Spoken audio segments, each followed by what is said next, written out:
Hello and welcome back to Rushing the Field, weekly national college football podcast from NBC Sports. He's Joshua Perry. I'm Nicole Auerbach. Glad you're here. Just a reminder, please subscribe, rate, and review us. Even though neither JP nor I are actually a candidate for the Heisman Trophy, we do talk to one in this show. I absolutely love that intro there. Yeah, we caught up with Travis Hunter. Phenomenal time with him. So make sure you check that out. We'll have it posted up on NBCSports.com on the YouTube, but we'll also play a clip in here for you guys. I did want to ask you, are you jealous about a defensive guy in the Heisman race, or is he a different category because he's a two-way guy? I never know. I know you're anti-specialist. Yes. And I know you hold offenses to a very high standard. How do we do. feel about a guy like Travis Hunter? Listen, there's no jealousy. I'm happy. This is a great moment for people who play defense, right? Like, we talk about the most outstanding player in the country, and everybody just goes to quarterbacks. Everybody goes to guys who are on offense. Why can't we talk about guys who play defense a little bit more? So he's kind of holding the torch for everybody. Yes, I feel that way. It's one of the things I'm most excited about with this Heisman race is that you have a two-way guy in Travis Hunter who's doing unbelievable stuff. And then you have Ashton Jeanty, a group of 5 running back who is just lighting it up. And I really think those guys are going to have a good chance to get to New York. We will talk about them throughout the course of this season, and we will get you to Travis Hunter in just a minute. But we're going to start with our news and notes segment, the ticket stub. This is your point of entry into our pod. So we'll hit on 3 news items, starting with news on Tuesday. The Pac-12 officially adding Gonzaga. Now, they don't play football, but they have a pretty good basketball program I think you might have heard from. So they do still need a full member who plays football to hit that minimum threshold for FBS requirements for the NCAA. But JP, this was a huge move from a basketball standpoint. Now you're adding them in a league with San Diego State. So you have multiple finalists in NCAA championship games in March Madness, and you have a huge piece for brand valuation, right? This is a conference in the new reworked Pac-12 that still needs a media deal for 2026 onward, and adding Gonzaga basketball is a big piece for that. That's why the Big 12 was looking at them. That's why other people have talked to them. They're just very remote. They're far away. They don't have football. But this works for the new Pac-12. So big day and big news in the basketball world. Yes, it is. And to your point, it's certainly a stabilizer here. That's why it makes a ton of sense to add a team like them. But there is a detail here. It needs one more full member that plays football, but not a football-only member, if I'm correct there. Yes. So I checked on that because I was a little confused. Now you have 8 members. Can Gonzaga kind of cover that? But no, they need to be playing all their sports in the Pac-12.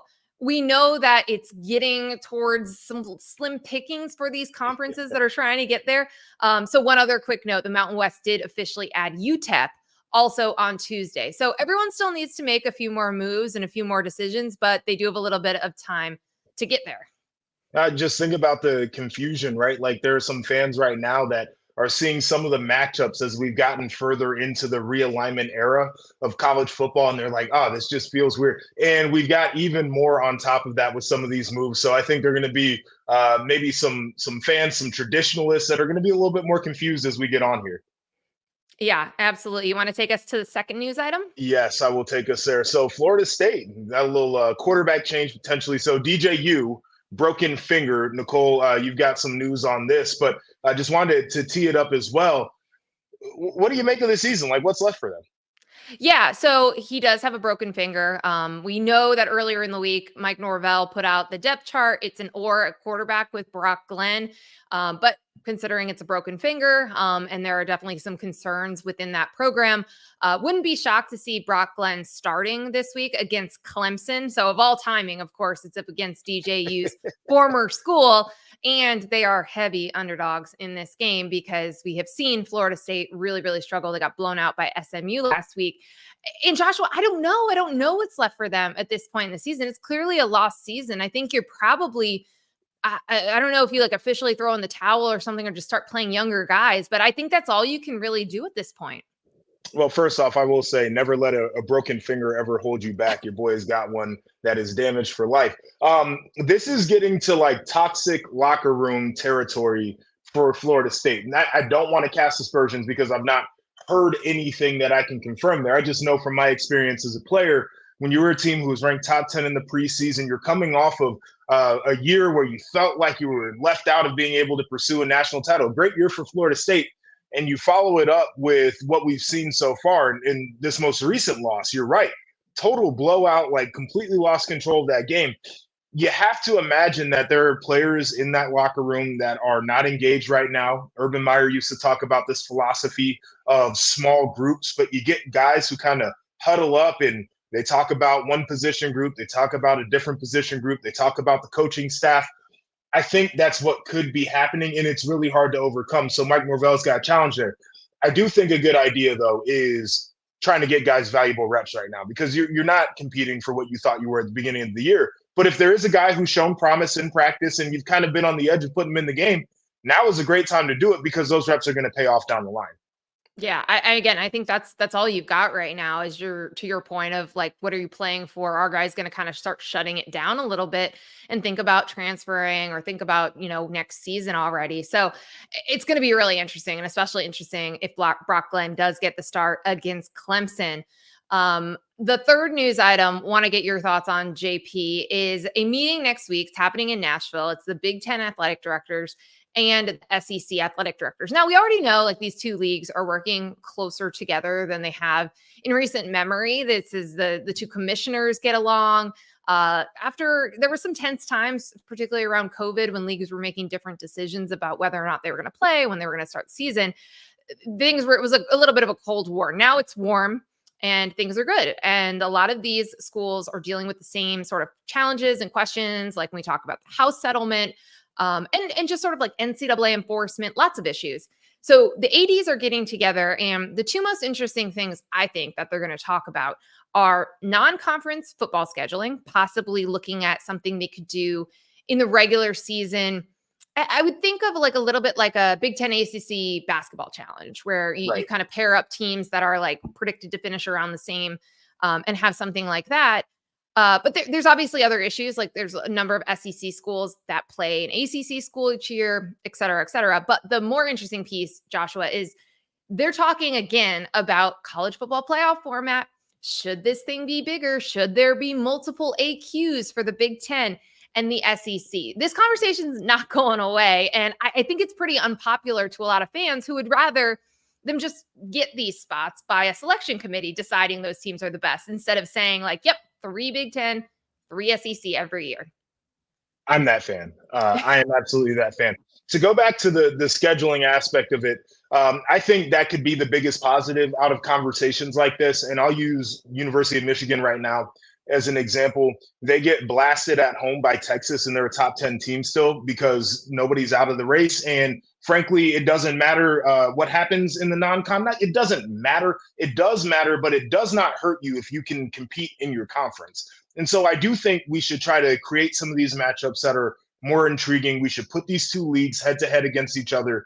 Obviously great for TV, but it's great for those programs and to get a test early on so they can know where they're at. I like that. Now, the idea of, hey, just because you are the Big Ten or just because you're the SEC, you're going to have reserve spots. That, to me, does not feel like the best way to crown a national champion. Are we trying to figure out, like, who the best teams are on a year-to-year basis, or are we trying to have an invitational that does the best job of getting teams in that people like watching? That's my biggest question out of this whole thing, and I feel like college football has kind of got to pick a direction on where they want to go. But I am so traditional from the standpoint of the regular season has to matter. I think that the selection process, the voters, all that kind of stuff should matter. And just because you're in one of these top conferences, I don't think that you need to have an automatic seat at the table. So here's what I'll say. I don't know if you'll see the enhanced scheduling without that piece, because here's the thing. Who's going to want to play an extra challenging game against one of the best teams in the other best conference, right? Right. But if we're sitting here and we're saying that one of these teams could drop a game, right? Like we could have Ohio State going up against Georgia, and Ohio State could lose that football game. And if they win the Big Ten, they're in. And they've got a bye as is currently set up, right? Like that's the thing for me where it's like, yeah, you get the one extra challenging game. Here's the other part about it. I think a lot of voters are willing to overlook one of those losses, particularly Oh, early yeah. in the season, if you actually play well for the rest of your schedule. So, yeah, there's a risk to it, but I think we are in a place with an expanded playoff where you can tolerate a little bit more risk. So, like, let's just go ahead and do it without having to do the part of we need the AQs as well. Listen, I preach. The first thing I thought of when they proposed the 12-team playoff was please schedule harder because now you can have a loss, two losses, three losses. Like, I don't think we're ready for the resumes that we're going to be talking about in November. Like, people are freaking out about Notre Dame having a loss or Georgia having a loss now. Like, no, these are going to be some flawed teams. Like, we'll Yeah. get to Ole Miss later because I got them in my stock down, but they're far from out of this thing. And like it is going to keep teams in the mix. So yes, please schedule them. I will say then conference realignment happened and Georgia, Mhm. Texas is a league game and Right. Oregon, Ohio State is a league game. Right. So I get maybe not wanting to add a ton on top of that. You also need the SEC to play 9 league games because right now they're still only playing 8 and the Right. Big Ten is playing 9. And so, if you want to even things out, you have to do it that way. I think what we're seeing with these types of conversations and the fact that the Big Ten and SEC even went there back in the spring about this for the CFP is what is best for the Big Ten and the SEC. Of course, Right. saying 3 automatic spots is best for them because then they can market around them. Like you could have like a race for the 3rd place finish, or, like do you have a 3rd and 4th place game on championship Saturday of conference championship weekend? Like there's a lot you can do around that. So I get why they're looking at it, but I'm with you too. I mean, I think you want to have faith in a selection committee instead of taking that out entirely and just saying before any games are played, our league is better than yours. Like the SEC could get 4 teams in this year. Like Sure. you look at the top 10, there's a ton of those teams. So to me, I would just rather them get in through the process that already is weighted towards them anyway, based on the way the selection committee is going to look at those resumes from an SEC or a Big Ten team versus changing it. But it's back on the table again. And here's one important part.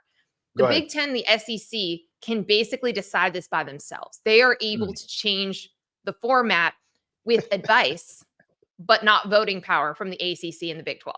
So That is super intriguing. I'm glad you dropped that little nugget there. I just, before we get off of this topic, I do want to say there was a time in this sport, and it wasn't that long ago. I played during this time, half of my career in this time, the other half was not, where there were only 2 teams that got a chance at the end of the year to play in a national championship game. And the New Year's Six bowl games mattered, and all of the other bowl games, for that fact, actually mattered to people. There were people that were excited about the Idaho Potato Bowl, and it was a big deal for the teams who were going there because their programs probably achieved something that people didn't think that they could do at the beginning of the year. It's a great way for them to measure success. And here we are now where it's like, how many teams can we get in here? Where do we stop? I asked the question. I'm going to be that guy right now, but do we look up one day and it's like, hey, we got 24 teams going at it at the end of the year? I think it's a really good question. There was also information put out on Tuesday about that Super League proposal that we all heard a lot about in Oh the my God. spring and summer as well. And it's like, here are 72 FBS teams. And then beyond that, like there's promotion and relegation and, it's all centralized and you're paying players. Like there's actually some decent ideas in there. But part of the reason it doesn't get support is because there's so much power and influence and history and tradition in the way that it's set up right now. So these are all really valid questions about like where it's going. And it's weird that going from 2 teams competing for the playoff to 4 made it so much worse, like to Right. not be in that group, even though it doubled the access. No, and that's I guess the biggest point that I'm making. Like we were perfectly fine. Many people were living in a world where there was like the national championship game, and that was even kind of a short-lived process before teams were just claiming national titles. And now Right. here we are. Yeah, no, it's a really good point. We'll continue to cover this stuff. I mean, it's really interesting. It's really important. Even if decisions are not going to be made at this AD meeting, there's clearly, going to be some conversations. And commissioners I've talked to have said that they want to evaluate what this format is going to look like for 2026 after we get through the first year of the 12-team playoff. So there will be plenty more to talk about that as we get closer to the off season. But there's so much fun happening on the field, so many great players, and we were excited. We got to spend some time with Colorado receiver and cornerback Travis Hunter. You can get our full interview on the NBC Sports YouTube page, and here is a snippet of our conversation with Travis. When you get to play with a guy like Shedeur, I mean, I feel like part of what makes you guys such must-see TV is like he's just an incredible quarterback. What is that like? How do you describe him as a quarterback?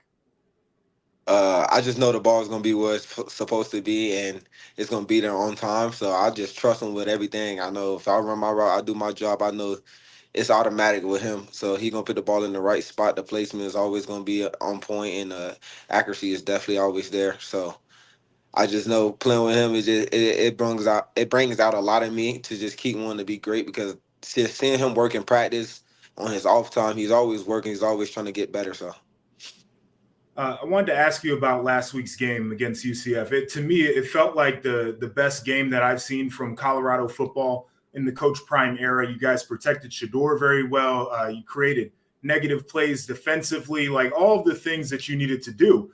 It was on display. Do you feel like as a team, you guys are starting to turn that corner right now for everybody to see? I mean, we just got to continue to get better. I mean, that's what the coaches instill in us. They tell us that every week we got to try to go 1-0. So we just got to continue to do better, continue to improve. I mean, last week was good for us, but now we got a bye week, so we still got to improve over the bye week and improve for the next game. So our next step is just to continue to improve and get 1% better after each game. You know, it's such a different era. You've probably been asked this a million times. We talk about it as media members, but the NIL age and what that means for athletes, but also being at Colorado, which is a program that's being covered heavily. Like, how do you deal with the media attention? How do you deal with balancing NIL deals like this, where you have to sit in front of us here with Celsius? Like, what is that life like for you? It's simple for me. I mean, I don't go out, so I really don't have too much planned after practice. I go get my treatment in, and then I'm back home chilling with the wifey. So it's pretty simple for me. It's pretty easy for me. But I'm sure you feel it, right? Like the excitement, certainly around Colorado last year, and to see Coach Prime trying to do this at Colorado, you go with him. What is that like to be part of something that's trying to really change the way that the program has always been, or trying to do college football differently from the way that other coaches do it? It's pretty exciting, but like I said, I'm here to play football. Just want to win, catch dubs with my team, and just continue to grow as a player and as a man. So with your Celsius partnership, first of all, very jealous. I drink multiple Celsius a day, and Joshua knows that. But tell us a little bit about it, like how you pick your different NIL partners and why this one. I mean, Celsius is probably the first group of people I started talking to, and we're going on 3 years now. They've been treating me good. I mean, I'm just happy to have the opportunity to present them in the best way I can. This season, I feel like I know where you're going to go on this, but this season you're getting Heisman Trophy hype. I know it's only the beginning of October. I have a feeling you're going to tell me that you don't focus on it, but what has that been like to see that type of individual recognition? Like, is that something when you're a little kid, you dream about winning the Heisman and you do a Heisman pose? We saw you do it this week, which was awesome, after a defensive play. So how do you think about that and that type of award? I just continue to play. I mean, it's going to come when it comes. I mean, I didn't dream about it when I was little. I was always dreamed about going to the NFL, which is coming close. I mean, I always wanted to play college ball, but I never had the big dream to be a Heisman runner or win a Heisman. So I'm just going to continue to stack dubs with my team and continue to play my game. And if it comes, it comes. You know, my biggest takeaway from talking to you, there's a focus, maturity that you have where like none of the outside stuff really matters. So like, what are things that you do to clear your mind? Because obviously you spend so much time doing football, like you mentioned, rehab and watching tape. But when it's time to relax and unwind a little bit, how do you do that? I scream, play my game, make TikToks with my wife, go fishing. I got 2 boats, so I go fishing often. And yeah. Now, we have seen some of the TikToks here. You're a onesie PJ guy. So give me the backstory on that. No, I just like to be comfortable. I know a lot of people like to go out there and get designer and stuff. Me, I just like to be comfortable. So like I got this Celsius shirt on, but I got pajamas on underneath. So I'm just always wearing pajamas. See, he's the smart type of guy because he's going to protect the paycheck. I'm a little bit bougie, so I like to do the designer thing. So you're on the right path. So you guys have a YouTube channel and everything as well. So you're in active wedding planning right now, or did the wedding already happen? No, we are in active wedding planning, but she handles all that. I want to make this her day and our day, but I want to be excited for her.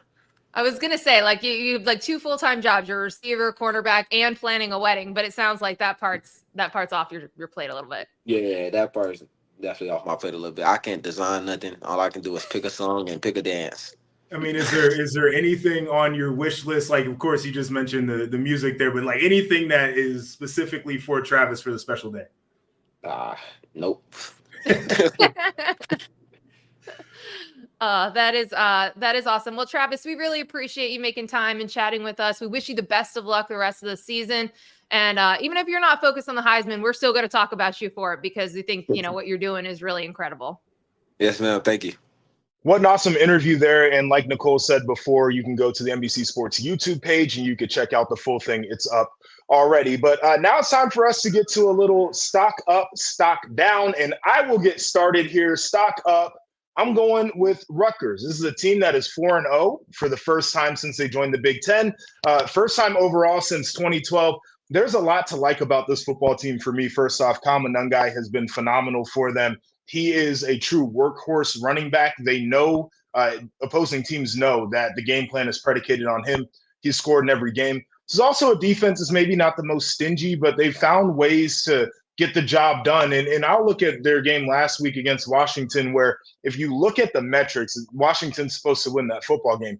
Rutgers is built different. They're veteran. They're tough. They got culture. They got a great head coach in Greg Schiano. And for a guy who both my parents are from New Jersey, I do not like that state whatsoever. I love Rutgers. It's up all the time. And you especially bring it up around me, a proud Jersey girl. But yes. I don't understand this hate. We need you to spend a little more time there.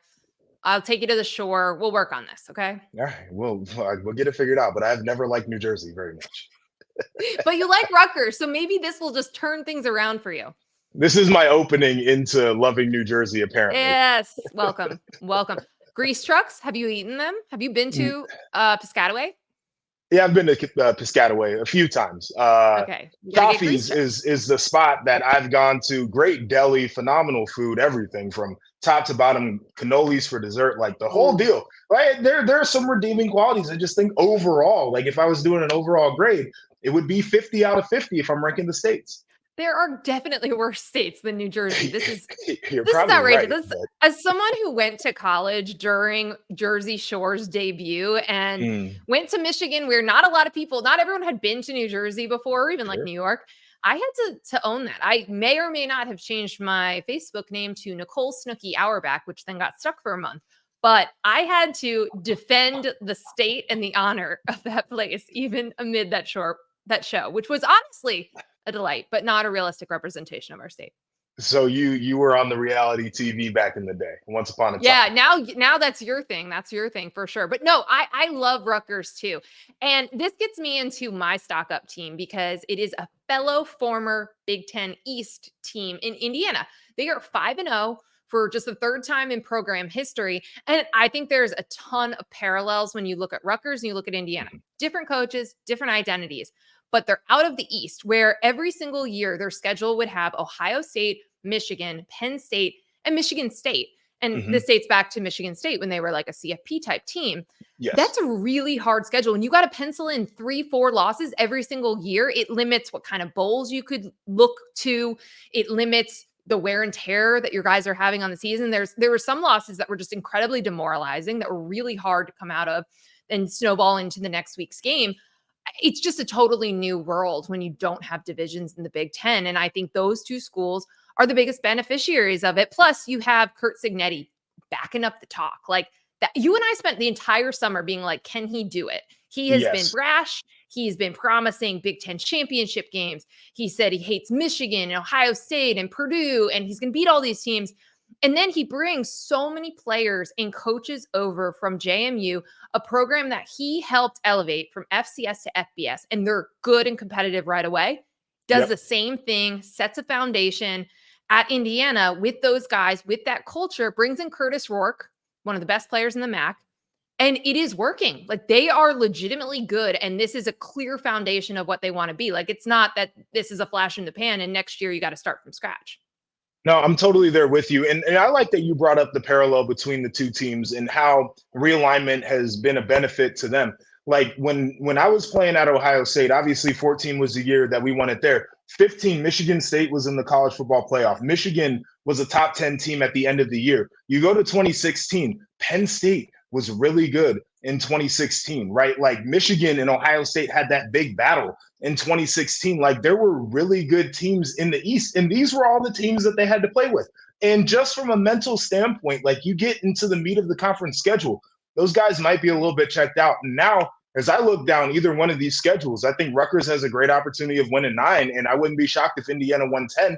They've got Ohio State and Michigan, but outside of that, I think they're going to be favored in all of their games except for those two. Like this is a really good thing for those two programs. It is. And it's a wild world to be in where you're not talking about just eking into a bowl game. Like you are talking about pretty good bowl games if you're winning 9 or 10 games. So we've been saying it since the preseason. I thought Rutgers was being the top half of the league. Indiana has been a total surprise and a total delight at 5-0. So shout out to both of those teams. I'll start with stock down. My stock down team is Ole Miss. Now, I think it's pretty self-evident, right? You were the number 6 team in the country, and then you go and you lose to Kentucky at home. Kentucky's a pretty good team. Like we saw them push Georgia until right at the end of the game. The one thing that Mark Stoops learned was don't punt with the game on the line.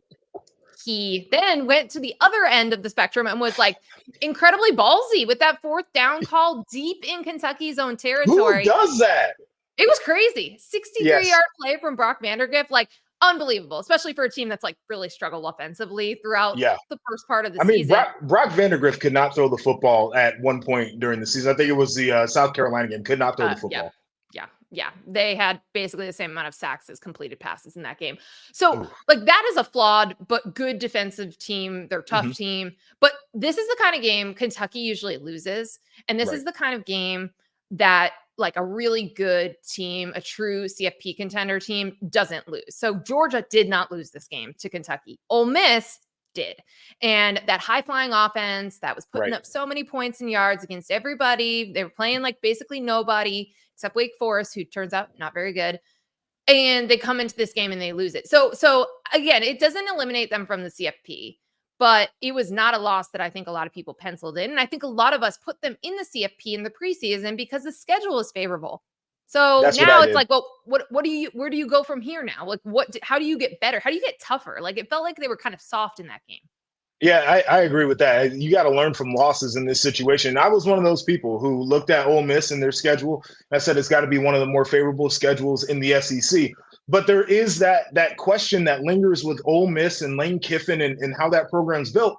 When you go up against a program like Kentucky, and you mentioned it, right? Like struggle offensively, but they're a really good team defensively, right? Like they have an identity, they have a strong culture.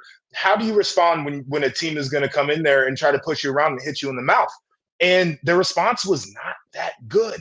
And that's like the thing that I think a lot of people who were Ole Miss skeptics at the beginning of the year would have pointed to. They said, I can't trust this guy to be able to match styles when it comes down to playing a team like Kentucky. So certainly we'll be looking at how they respond to it. If they don't learn from this loss, it's going to be a toughie for them. But I'll get into my stock down, and I'm going with Utah. They're the team that I picked to win the Big 12. Now, they're playing without Cam Rising, the 20th year player at quarterback.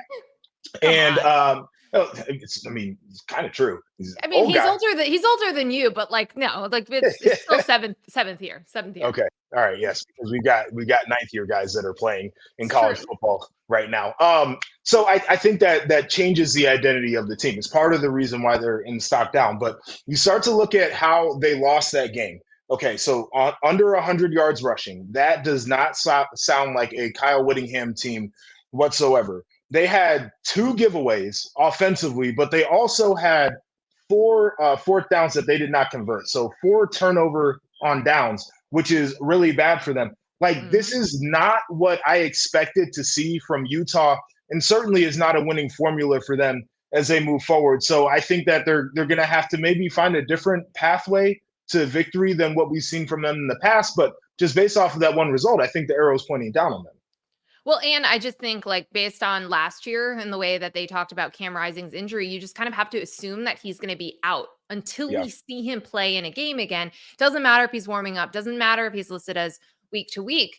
And without him, I just don't know if they can do this. I think I'm back in with K-State as my front runner to win the Big 12, which is a very murky race and it's going to be a mess. But I'm with you. I think I'm out on Georgia. I think I'm out on Utah. I said Georgia. Utah. Yeah. No, but that race it's murky, but it's going to be fun to watch. Like, it's as competitive as any of these races. It just, the quality might not be as high. Right. And they might not get like multiple teams in the playoff. We'll have to see how all that shakes out, but teams are super, super close to each other. Yes. Speaking of where teams are relative to each other, it's time for power rankings. So these are my power rankings as we sit here in week 6, presented by Citi. It's just a straight power ranking. So these are the teams that I personally have ranked, if we're talking like at large, just basically who is the best right now. I put Alabama at number 1 because of that win over Georgia. This is, again, snapshot of time. They may not be the best team in the country, but that will work itself out. Right now, best win in the country. They get number 1. Ohio State, number 2. I trust them. I think that even though they have not really been pushed or challenged, I think they have incredible talent. It is evident every single time you watch the Buckeyes. We're going to talk about Jeremiah Smith as we preview their game later in the segment, but so good. Him and Ryan Williams, like, what is up with these true freshman receivers? I mean, Ryan Williams, 17. I mean, everybody's talking about it, but those two guys are of another world. They really are. So yes, Ohio State's there despite, again, not having a big game yet. I got Texas in at number 3. They obviously have the top spot, but I just don't think that win over Michigan is as good as Alabama's win over Georgia. Plus, we're waiting for Quinn Ewers to come back. So they're not really the team that they're going to be at the end of the year until he is back and fully healthy. Georgia at number 4, because I don't want to fault them very much for losing that game. It was an absolute instant classic. And I thought we saw Georgia learn and get better as the game went on. They were clearly faced by something that they were not prepared for, had not been on tape from Kalen DeBoer and company. And they got better as the game went on. I think if that game went like 10 more minutes, they win that game. So I just feel pretty good about Georgia, even though they still have some significant issues. And I think we still have some questions about the lack of a Brock Bowers type player, but I'm keeping them at number 4, mostly for conversation's sake, but also I do believe it. And I've got Oregon in at number 5. People forgot about them. No one's been paying attention to them since the Boise State scare. And I just think like they've been handling their business. They are getting better. They're doing what they're supposed to do against teams like UCLA. So Joshua, rip it apart. Go ahead. Go at my power rankings. I know there's a team that is not on there that I knew would be a little bit controversial. There's not a ton of ripping apart, right? Like, starting from the top, Alabama, 100%. Best win in college football. Jalen Milroe, like, that was, and we talked about the potential for him to have a Heisman type of situation where he could really start that campaign and say, I might be that guy. And he did. I'm with you on Ohio State, and I trust them too, but they do struggle throwing the football down the field. They've got wide receivers that can score from any point in the field, but they haven't been a big, like, throw it down the field, air yards type team. I think that comes into play at some point. And I'll also say, like, Michigan State is not there yet, but statistically, very good defense. They were leading the Big Ten in sacks heading into that game. And offensively, like, they turned the football over a ton, but they moved the ball in between the turnovers. So it was like a little bit of a sneaky challenge. It wasn't a great challenge, but they looked good against Michigan State last weekend. I'm with you on Texas. The first half against Mississippi State was like, and then they turned it on and showed us why they're one of the best teams in the country. Georgia certainly does not need to fall out of anybody's top 5 based off of what happened. And you're right about the second half of that game. That was one where they could have packed it in and said, you know what, we're just going to go home. And they fought and made that thing interesting into the last couple of minutes, which I absolutely enjoyed. But the Oregon, I'm with you. I think a lot of people did forget about Oregon. I think the shine that was maybe on them early on started to wear off. I think Tennessee is a better team than Oregon right now. I would put Tennessee in the 5 spot. They are phenomenal offensively. They are really good defensively as well. And they've shown it versus multiple opponents that I think you start to look down and say, where do these guys finish at the end of the year? Probably better teams than what Oregon's had to face in some of the scares that they had, in particular, against Idaho State to start the season, an FCS opponent, and they've gotten better since then. All that to say, I'm not quite ready to put Oregon into the top 5. We'll figure them out here in not too long because Ohio State's got to travel out there, and we'll learn a ton about either one of those teams. But I'm still kind of cautiously waiting to see if Oregon really is that contender right now. Okay, so noted SEC homer Joshua Perry would have 4 of his top 5 teams from the SEC right now? Don't you do that. I feel like that is a bad faith argument you're making. It's not about homerism. It's not at all. It's just what I've seen so far from these teams is where I would place them. And for Oregon, still a defense that I think is good, not great. An offense I do think has improved a ton. I need to see a little bit more. I'm more cautious about them than I am about Tennessee. Listen, I'm not going to say that Tennessee is not a really good team. I'm just saying, like, I don't know if this is the right order of the best SEC teams, and I don't know. Like, I didn't know how to pick between Georgia and Tennessee. Didn't want to have all the SEC teams. Peeling back the curtain just a little bit. But no, I do trust that Oregon is good. I just really cannot rank these SEC teams. They're really hard right now, and we don't have enough data points, which we will get in the next couple of weeks.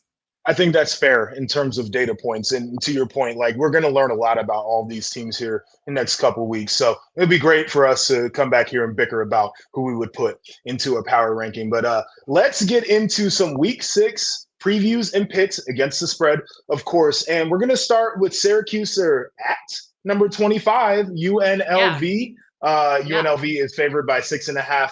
In that game, it's on Friday, over under 59.5. So let's just talk about UNLV because we had the Sluka conversation. A lot of people were talking about this online. And the UNLV people did the thing that people like to do where they're like, oh, the backup quarterback is fine. He's better anyway. We don't care that we lost a starting quarterback. And it feels like a classic college football cope.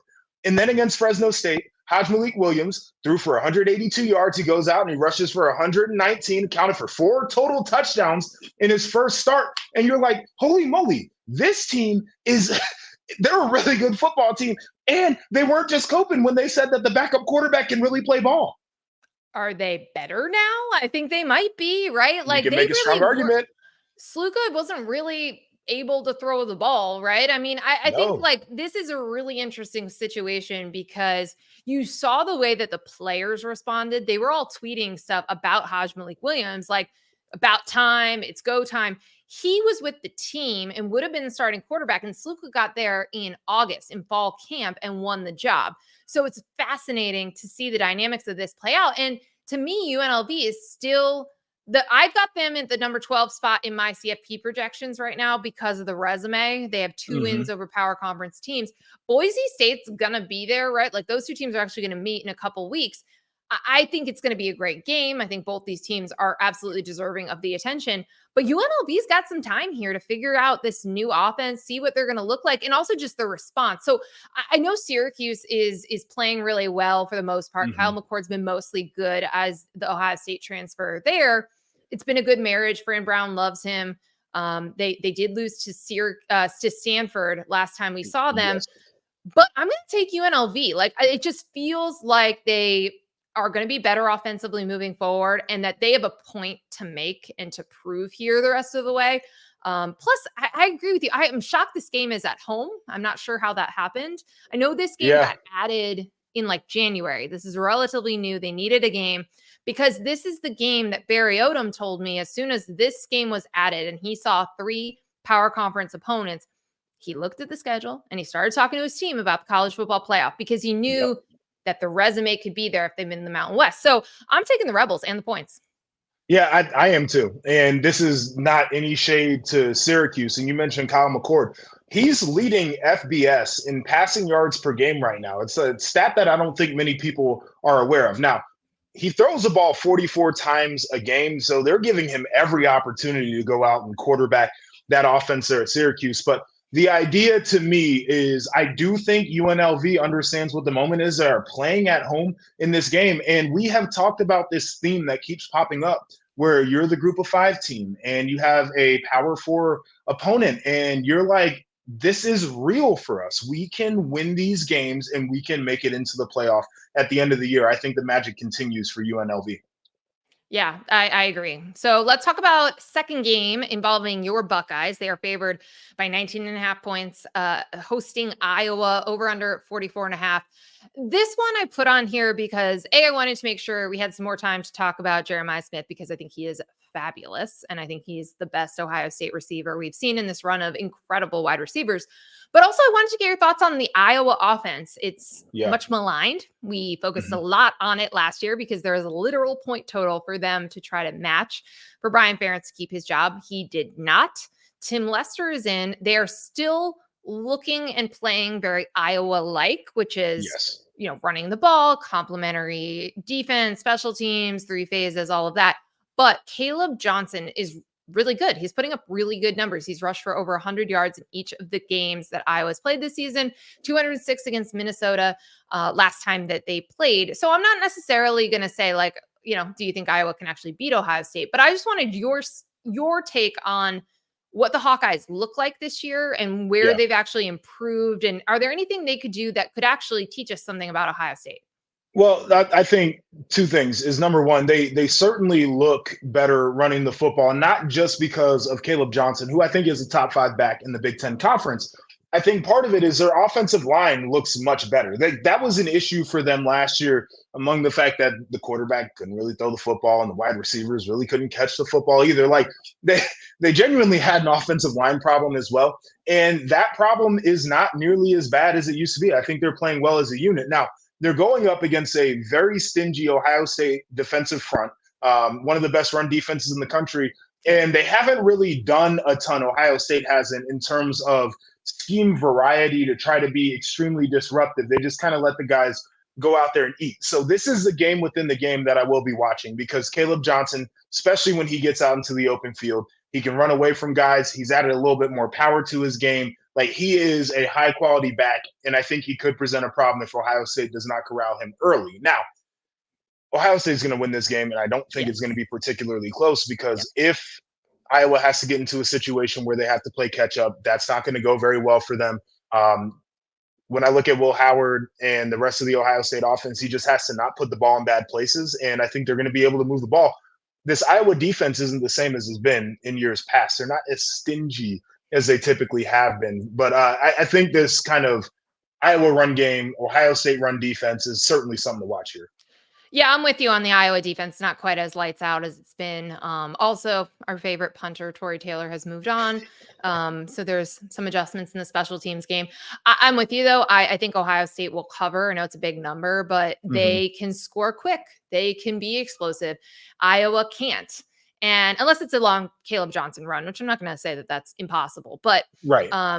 Jeremiah Smith is absolutely a cheat code. I know we use that phrase a lot, but he is an incredible receiver. He is only a true freshman. He's already knocking on the door of some history. Ohio State true freshman receiving record is 8 touchdowns, and just through 4 games, he has 5. He's going to break that. I'm just going to put that out there.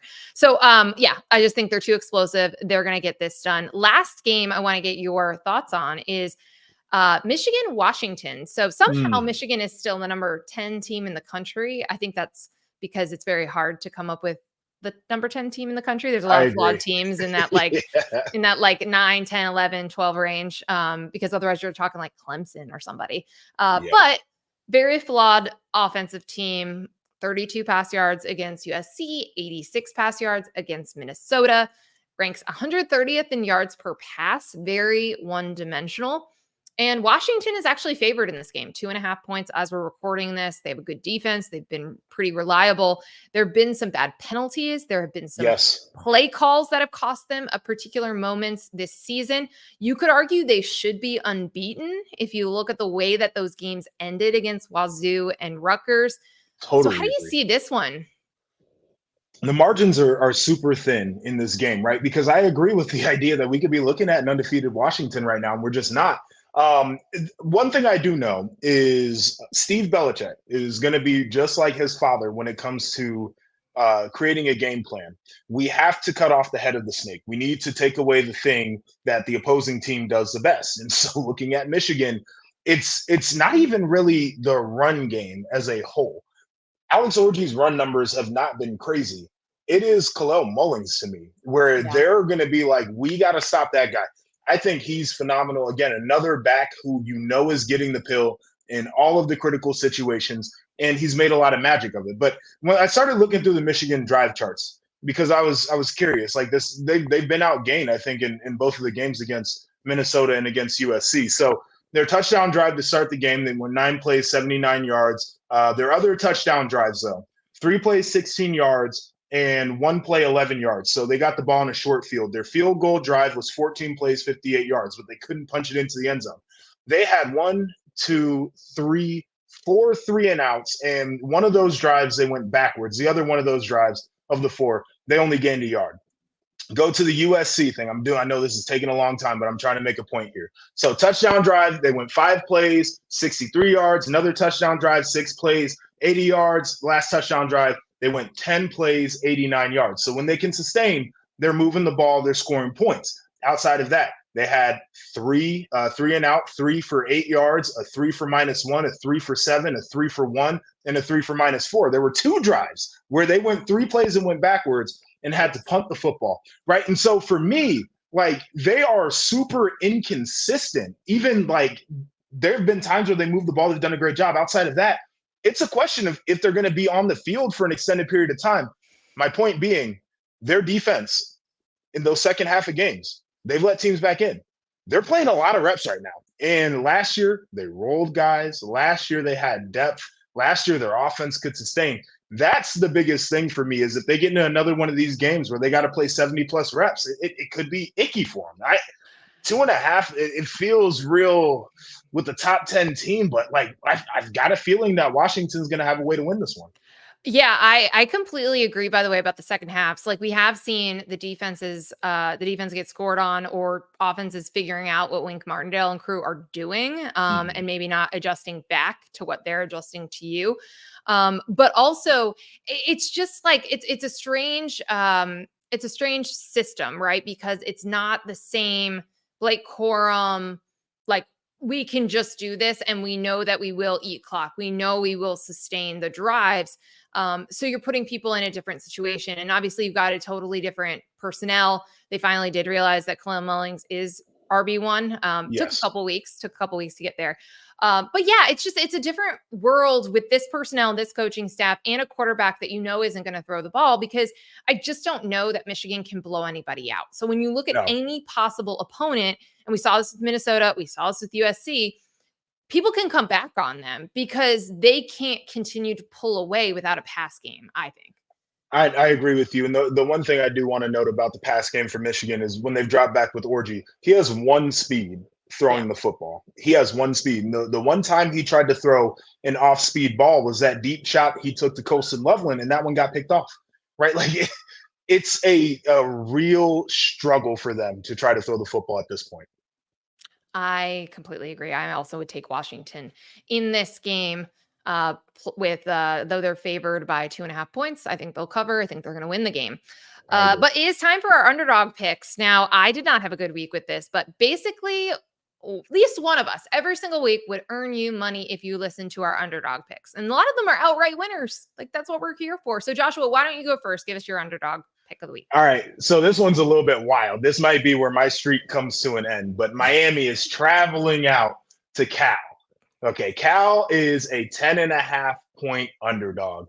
I do not give a damn. Go ahead and give me Cal to pull off the upset against Miami. So let's think about this story here. Miami had that crazy game last week, came down to a final play, did not like how the procedure of getting to the outcome came, but it was probably the right outcome there. But you saw Cam Ward have one of those moments like we saw at Washington State where he loses his mind. He's turning the football over, and it's like, daggone, is he going to do that a little bit more as the season goes on? Then I'm looking at Cal. They're coming off of an open week. Is Cal on Miami's level? Absolutely not. But this is College game day that's going to be there. It's giving me huge Pac-12 after dark vibes, and this is a big vibes pick, but I got to rock with the Pac-12 After Dark vibes. This thing kicks off at 10:30 on the East Coast. Like, are we gonna trust Mario Cristobal to have like the most airtight plan to have his guys physically ready to roll for such a late kick? Like, all of these things come into the picture. They factor in for me. I think Cal's gonna pull this off. So you're convincing me the more that you make this case. I love a good vibes pick. I really do. And I do agree that, like, if we're looking for a team that's used to playing in weird games really late into the morning on the East Coast, certainly it would be the Pac-12, the former Pac-12 team, which would be Cal. There's also the Calgorithm fact here, right? Like, we have seen great memes already about the way that they have framed this game, the commies versus the convicts, communists. And then woke versus Coke. Like, I've seen all the AI generated. It's so funny. Is also going to be College Game Day's first trip to Cal, which I am fascinated to see how this looks. I saw that like the local public transit BART is going to run trains early to get people there because it's so early, 6 a.m. local time for this game. So then you also need those fans to actually then show up later at like prime time as well for this game. So like, it's fascinating. I'm actually more interested to see how game day goes than the game itself, but I think you're making the case well about the body clock issue. Like, yes, there is a team coming from Miami. You add in all of that travel and the body clock factor of giving them a start that late, coming off a really shaky game where it took 10 minutes of real time to determine who won that game. So I don't know if they're going to win, but I like the points. I like the plus 10.5. The last thing I will say is, and I mentioned it earlier for Ole Miss, as a football team, you have to learn from losses. And when you're Miami and you played a nasty ball game and you still won, I don't know if you always learn from that. You feel like you can get away with doing things that you're not supposed to do. It rewards bad behavior at times, and so it could be a little bit funky for them. I'm really channeling the vibes for this one. And you hate rewarding bad behavior like this. You have been on this for a couple weeks now. You were mad that Michigan won the game against USC with 32 pass yards for the same reason. Yes, rewarding bad behavior. This is the father in me. Rewarding bad behavior is not something we should do. Been a dad for like 5 months, and look at this wisdom we're getting. Six months, Nicole. All right, happy 6-month birthday. Very, very excited for you. Thank you. All right, my pick is more just, this isn't vibes. This is desperation. I am picking Florida, which is they are the underdog at home against UCF. And we have talked about Billy Napier's job status.